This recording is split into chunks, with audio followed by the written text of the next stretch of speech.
आप सभी को जय मसीह की। द बाइबल पोर्शन में आपका स्वागत है। हमारा आज का वचन है पहला इतिहास की पुस्तक 23वां अध्याय वचन 1 से 20।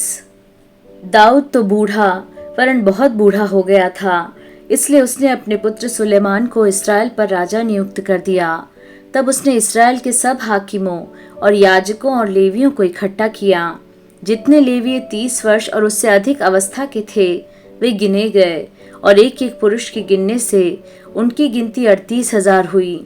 इनमें से 24,000 तो यहोवा के भवन का काम चलाने के लिए नियुक्त हुए, और 6,000 सरदार और न्यायी, और 4,000 द्वारपाल नियुक्त हुए, और 4,000 उन वाद्य यंत्रों से यहोवा की स्तुति करने के लिए ठहराए गए जो दाऊद ने स्तुति करने के लिए बनाए थे।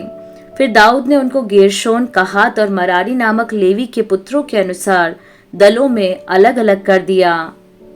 गेर्शोनियों में से लादान और शिमी थे। लादान के पुत्र सरदार यहीएल, फिर जेताम और योएल, ये 3 थे।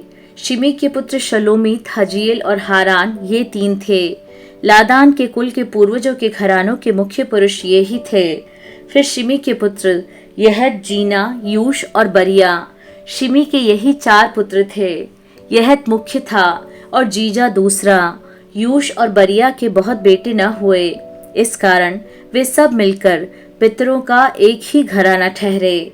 कहात के पुत्र अमराम, येसहार, हेब्रोन और उज्जीएल 4 थे। अमराम के पुत्र हारून और मूसा।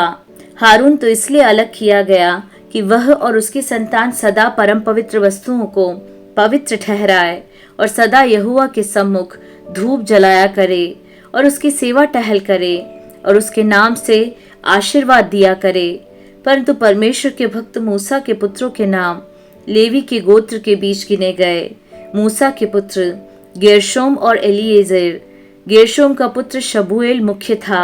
एलिएजेर का पुत्र रहब्याह मुख्य, और एलिएजेर के और कोई पुत्र न हुआ, परंतु रहब्याह के बहुत से बेटे हुए।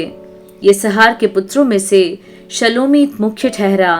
हेब्रोन के पुत्र यरियाह मुख्य, दूसरा अमर्याह, तीसरा यहजीएल और चौथा यकमाम। उज्जीएल के पुत्रों में से मुख्य तो मीका और दूसरा यशियाह था।